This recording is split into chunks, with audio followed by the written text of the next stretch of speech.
अगर आप नैनीताल, अल्मोड़ा, भवाली की तरफ जाने की सोच रहे हैं तो ये वीडियो आपके लिए होने वाला है, क्योंकि इस वीडियो को देखने के बाद आप कुछ मुसीबतों से या समस्याओं से बच सकते हैं। देखिए क्या हुआ हमारे साथ। बात थी 24 नवंबर की, जब मैं अपने कज़िन के साथ निकला नैनीताल जाने के लिए।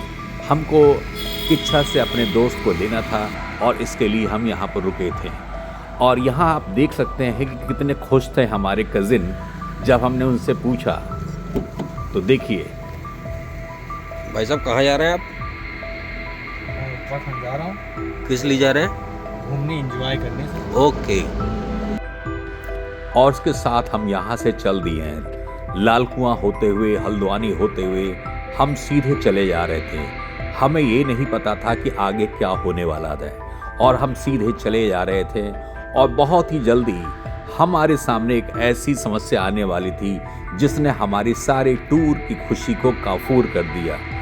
ये हम हल्द्वानी को क्रॉस करते हम उस जगह पहुँचे जहाँ पर हमारा सारा सपना घूमने का चूर चूर हो गया था। ये था भीषण जाम, जो कि अक्सर नैनीताल के रास्तों में लगता है, जहाँ पर गाड़ियाँ जाने कितने किलोमीटर तक लंबी लाइन लगा के खड़ी हो जाती हैं। यहाँ पर लगने वाले जाम का सबसे प्रमुख कारण ये है कि कैची धाम मंदिर में श्रद्धालुओं की उमड़ती हुई भीड़, जो कि खास तौर से मंगलवार और शनिवार को बहुत बेतहाब रूप में आती है, और जिसके वजह से ये जाम अक्सर लगता है। दूसरी वजह यहाँ पर जाम लगने की और भी है, क्योंकि जिसको देखो आजकल हर कोई अपने पास 4 व्हीलर रखता है और जब मन करता है पहाड़ों की तरफ एंजॉय करने चले जाता है, जैसे हम जा रहे थे। एक दूसरी ये वजह है, और भीड़ होने की वजह से एक ट्रैफिक पुलिस रूट का डाइवर्जन करती है। रूट का डाइवर्जन करने से यह होता है कि ज़्यादातर गाड़ियां एक ही ट्रैक पर सब आ जाती हैं, और जिसके वजह से इस तरह का जाम लग जाता है।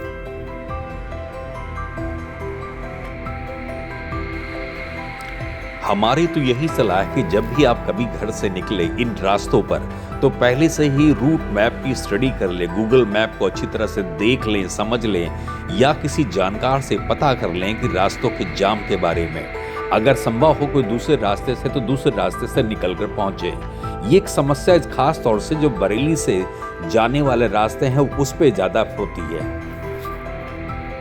ये जाम इतना भीषण था कि हम लगभग 4 घंटे तक इसमें फंसे रहे। इसमें फंसे रहने का मतलब ये था कि ना कोई खाने के कुछ मिल सकता है, ना आप टॉयलेट के लिए कहीं जा सकते हैं। बहुत ही समस्या थी। खास तौर से इस जाम में अगर कोई लेडीज़ फंसती हैं उनके लिए गंभीर समस्या और होगी। इसीलिए इस जाम को स्टडी करके ही चलना चाहिए।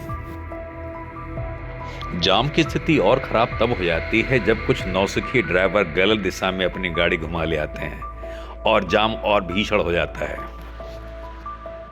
टाइम काटने के लिए मैं और मेरा दोस्त समय समय पर नीचे उतर के इधर उधर चहलकदमी करते थे और वीडियोस बनाते थे।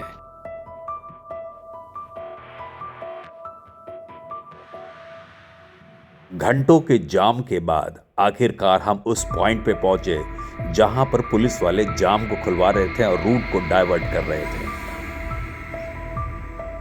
जब हमने अपना सिर निकाल कर बाहर नैनीताल की तरफ जाने वाले रास्ते की तरफ देखा, तो हमने देखा फिर लंबी लाइन ऊपर जाने के लिए लगी हुई थी। हमने दोस्त से कहा, भाई साहब ज़्यादा बढ़िया है कि हम भवाली या अल्मोड़ा के रूट पर ही गाड़ी दौड़ा लें।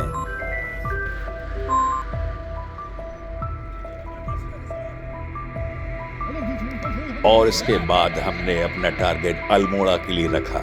काफ़ी लेट भी हो चुका था, समय भी काफ़ी हो चुका था।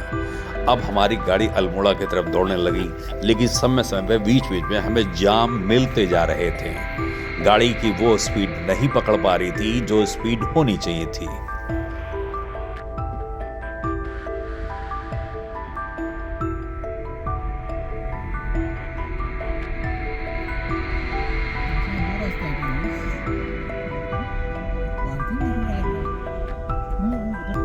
जहां खाली रास्ता दिखा, हमने अपनी गाड़ी को तेजी से दौड़ाया, क्योंकि शाम होने वाली थी और ये उम्मीद थी कि अल्मोड़ा पहुंचते पहुंचते अंधेरा हो जाएगा। लेकिन समस्या अल्मोड़ा में भी आई। अल्मोड़ा और रानी खुद को डाइवर्ट करने वाला जो ब्रिज था, वहीं पर पुलिस वाले लगे हुए थे और उन्होंने कहा कि आप आगे नहीं जा सकते क्योंकि रोड आगे बंद है किसी पहाड़ के गिरने की वजह से, इसीलिए हमें वहां जाने की योजना भी छोड़नी पड़ी। अब आप देख सकते हैं कि किस तरह से सुबह 8:30 बजे घर से निकलने के बावजूद भी हम अंधेरा हो चुका है रानीखेत पहुंचने में। और चूंकि हम अल्मोड़ा नहीं जा पाए, इस बात का हमें और मलाल था। पहले तो नैनीताल नहीं जा पाए, दूसरा अल्मोड़ा नहीं जा पाए, इसके बाद रानीखेत जब हम पहुंचे तो काफ़ी अंधेरा हो चुका था और 10 बजे हमने होटल लिया। हमारे टूर का पहला दिन एकदम बेकार रहा।